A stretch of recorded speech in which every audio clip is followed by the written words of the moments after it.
চীনের নতুন হাইপারসনিক ক্ষেপণাস্ত্র, যেটা সরাসরি আঘাত করবে যুক্তরাষ্ট্রের, মানে আকাশেও যদি থাকে বা যুক্তরাষ্ট্র যদি আগে থেকেও পরিকল্পনা করে রাখে সেখানেও আঘাত করতে সক্ষম হবে এমন একটা ক্ষেপণাস্ত্র। তো সেই ক্ষেত্রে বলা হয়েছে দূরে থাকা আমেরিকার রিপোলিং ট্যাঙ্কার ও আগাম সতর্কবার্তা দেওয়া বিমানগুলোকে সহজে লক্ষ্যবস্তু করতে পারবে। এটা তো চরম একটা বিষয়। চরম বিষয় মানে কি, এটা কালকেই ইরানে চলে যাবে এই আর্মস গুলা, আগামীকাল ভোরবেলায় ইরানে দিয়ে দিবে, তেহরানে যাবে এগুলো। বুঝতে পেরেছেন? আর যেন কি বললেন, ট্রাম্প এতদিনে ওই ইউক্রেনকে অস্ত্র দিচ্ছে, এই ইউক্রেন মরলো, ইউক্রেন মাঠে মারা গেল, আমেরিকার অস্ত্র নেওয়া মানেই মাঠে মারা যাও, পুতিন এখন ইউক্রেন দখল করে নিবে।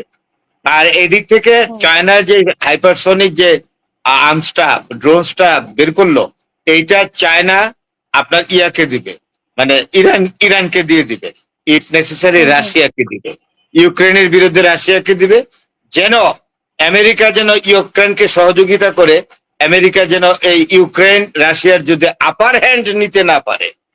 খেলা কিন্তু জমে গেছে, এইবার খেলা হবে, এইবার খেলা হবে, এইবার খেলা হবে। কিন্তু মার্কিন নিষেধাজ্ঞা প্রতিশোধ দেওয়ার জন্য ইরানও তো বিভিন্ন ব্যবস্থা করতেছে, ইরানও তো থেমে নেই, ইরানও তো না। ইরান কেন থামবে? ইরান তো শোনেন, নিষেধাজ্ঞা তো, ইরানের এই নিষেধাজ্ঞার অভিজ্ঞতা তো নতুন না। ইরান 1979 সাল থেকে অর্থনৈতিক নিষেধাজ্ঞা ফেস করতে করতে করতে করতে ইরানের কিন্তু মানে শীত দ্বারা অনেক শক্ত হয়ে গেছে। এটাই বুঝতে অসুবিধা হচ্ছে হলো আমেরিকার। আসলে Donald Trump is a man creating problems in every step, in internationally, nationally, economically, trade and commerce, in everything. এই লোক, he has become a very risky person in America, in American presidency. এই লোকটাকে আসলে senate এবং কংগ্রেস মিলে impeach করছে না কেন, এটাই তো আমি বুঝি না। ইমপিচ করার তো রেওয়াজ আছে, রেওয়াজ যেহেতু আছে, এটা করছে না কেন? there is a provision of exactly to give impeachment against American president if he is not in the exactly line to secure the interest of the nation. তো যেহেতু হচ্ছে না, কেন এটা মানে তারা ইমপিচ করছে না? ইমপিচ না করলে আমেরিকাকে কিন্তু অনেক বড় মূল্য দিতে হবে। অলরেডি আমেরিকা মূল্য দিয়ে ফেলছে। আপনি অনেক সৈন্য মারা যাচ্ছে, যেগুলো প্রকাশ করছে না, ওয়াল স্ট্রিট জার্নালও করে না, আপনার সিএনএন টিএনএন এগুলো করে না, কারণ ট্রাম্প এগুলোর উপরে এম্বার্গো দিয়ে রাখছে।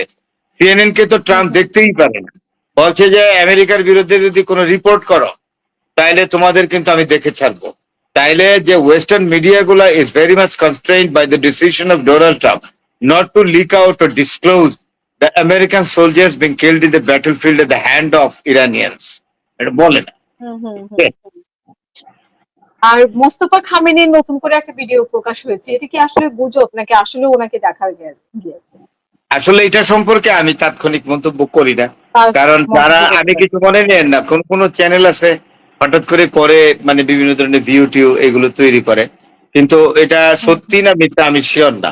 সুতরাং আমি এটা দেখেছি, সেই জন্য আমি যে ভিডিও গুলো দিয়েছি এটাতে কিন্তু এই বিষয়টা আমি উল্লেখ করি নাই। Until and unless I am confirmed and ascertain that there is a particular true video of Mustafa Khamenei, then I'll give the video. আন্দাজে এগুলো দিলে পরে অনেকে দিয়ে পরে সরি বলে, আবার অনেকে বিভিন্ন ফলোয়ার্সরা, তারপরে কমেন্টেটরসরা বিভিন্ন ধরনের বিরূপ কমেন্ট করে। এটা আসলে আমি এখনো শিওর না। আর ধর্মীয় নেতা সাধারণত ভিডিও দেয় না। ওনার বাবাও যখন ছিলেন, হ্যাঁ, সৈয়দ আলী খামেনি, হ্যাঁ, মুস্তাফা খামেনির বাবা, উনিও এরকম ভিডিও খুব কম দেননি ওনার জীবদ্দশায়। অল্প স্বল্প ভিডিও, বিভিন্ন ধরনের মানে বড় ধরনের গ্র্যান্ড অ্যাসেম্বলিতে উনি দু একটা কথা বলতেন অল্প সময়ের জন্য, এরকম ভিডিও দু একটা দেখেছি অনেক আগে।